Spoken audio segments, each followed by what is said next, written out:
Welcome to my channel, where your adventure into the future starts right now. Step into a vibrant universe filled with groundbreaking technology, breathtaking alien landscapes, and exhilarating sci-fi narratives that challenge your imagination. From daring explorations of distant galaxies to haunting journeys through dystopian societies, we uncover the most captivating stories and innovative ideas that will shape the world of tomorrow. Subscribe today and join us on an incredible intergalactic voyage that promises to inspire and thrill.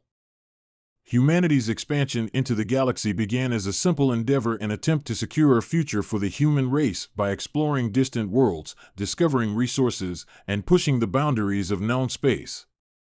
But what started as an exercise in survival quickly evolved into something far greater. The galaxy, once an intimidating expanse, began to feel more like a neighborhood.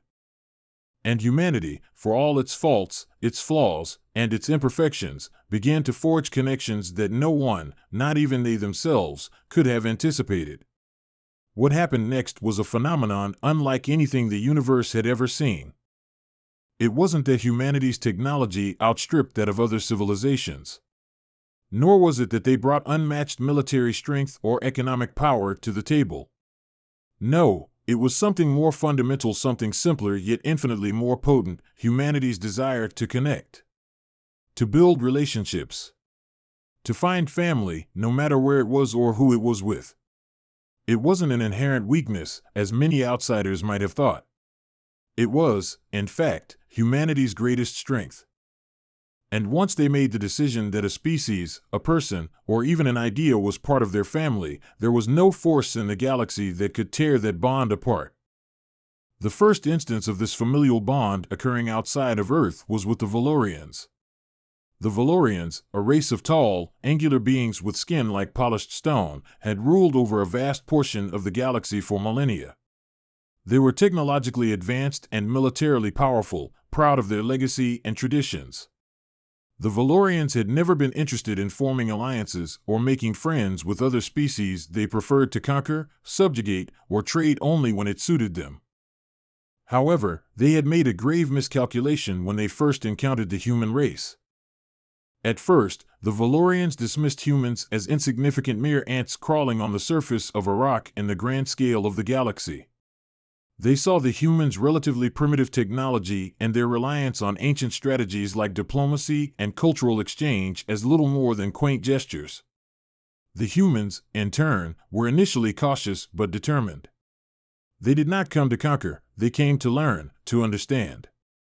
And where others saw weakness, they saw strength. Where others saw a species bound by their flaws, they saw potential for something beautiful. The humans didn't immediately succeed in earning the Valorians' trust. The first humans they sent as diplomats were met with suspicion, condescension, and at times outright hostility. But they didn't back down. The humans extended olive branches when they could have taken up arms, offered gifts when they could have demanded technology, and showed up when others would have turned away. Over time, the Valorians began to notice something strange: the humans always returned. No matter how the negotiations faltered or how much they had been insulted, the humans were always there, willing to try again, to forge something lasting. Slowly, as the years passed, the Valorians began to see the humans not as inferiors, but as family. They offered their technology in exchange for knowledge of human philosophy, music, and art. They began to allow humans to settle on Valorian worlds, introducing them to their children, inviting them into their homes.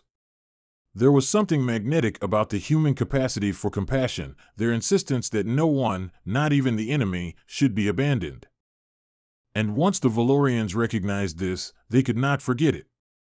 It was not weakness that held them, but a deep, unexpected need to belong. For the first time in their long existence, the Valorians experienced the meaning of family not as a blood tie, but as a shared bond of love, respect, and trust. It was not an easy transition, and many in the Valorian Council remained resistant to the idea.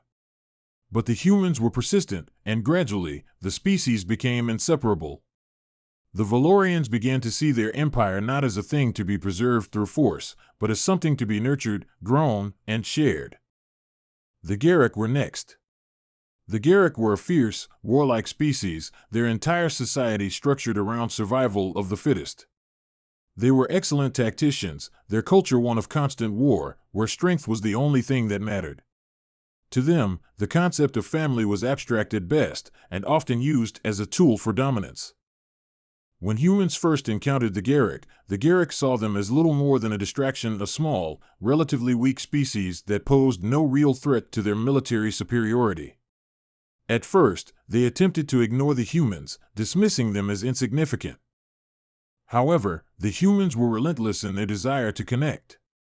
They didn't try to challenge the Garrick's dominance. Instead, they offered them something unexpected, a chance to understand one another.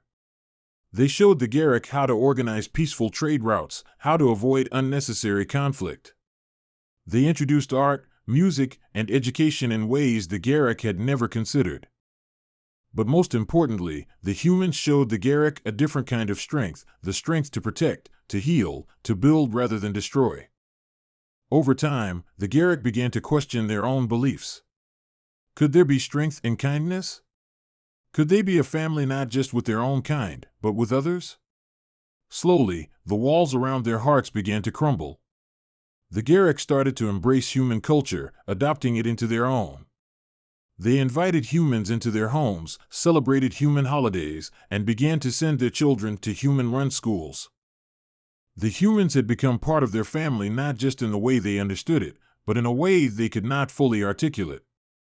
It was a profound shift, and it left the Garrick forever changed. As humanity continued to grow, more species joined the fold. The Kasari, a race of semi-humanoid creatures with translucent skin and bioluminescent veins, initially thought of humans as little more than interesting specimens to study. But over time, they found themselves drawn to human emotions, human joy and sorrow, their ability to connect with even the most distant beings. The Kasari slowly opened up to humanity, adopting human traditions and incorporating them into their own society.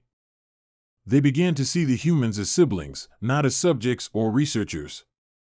The Troll, a race of highly intelligent beings capable of immense telepathic powers, had initially looked upon humans with a mixture of amusement and disdain.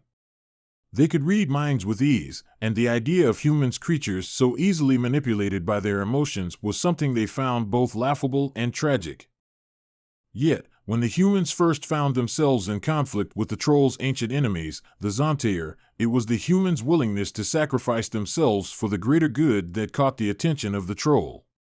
It was not their minds or their superior strategies that saved the day, but their hearts. The Troll, having never before understood the strength of such unyielding loyalty, began to adopt human values, seeing them not just as allies, but as family.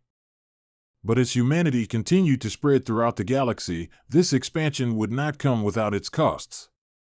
The very ideals that made humanity such an attractive force for unity also carried with them the risk of fracture. What would happen when the bonds of family became too numerous, too stretched?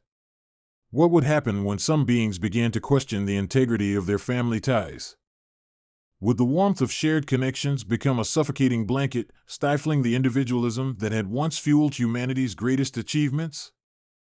There were factions within humanity, and even within the species they had adopted as family, who began to question whether the very concept of family was too limiting.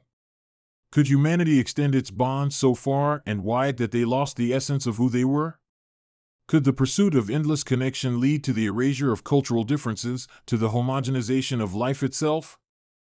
Some began to fear that by spreading themselves so thin, humanity would lose their individuality, their capacity for self-determination. Others, however, believed that true strength lay in unity, that the galaxy could only thrive if all races worked together as one interconnected family. But the question remained, was there room for diversity, for conflict, within a family? Or was humanity doomed to absorb the universe into one collective, indistinguishable whole? In the end, humanity's greatest strength was not their technology, nor their military prowess, nor their scientific achievements. It was their relentless, unwavering belief in the value of family, their ability to see others as kin, to offer love and protection no matter the cost. It was the ultimate test of what it meant to be human, to decide, against all odds, that those who stood beside you were more than just allies. They were family. And once humanity made that decision, there was nothing in the universe that could stop them from protecting and cherishing those they had brought into their fold. The universe had never known a force like humanity, a force driven not by conquest, but by the simple, undeniable desire to belong. And as the stars stretched ever further before them, humanity stood united, ready to face whatever challenges might come their way. For they knew, deep in their hearts, that when humans decide your family, nothing else matters.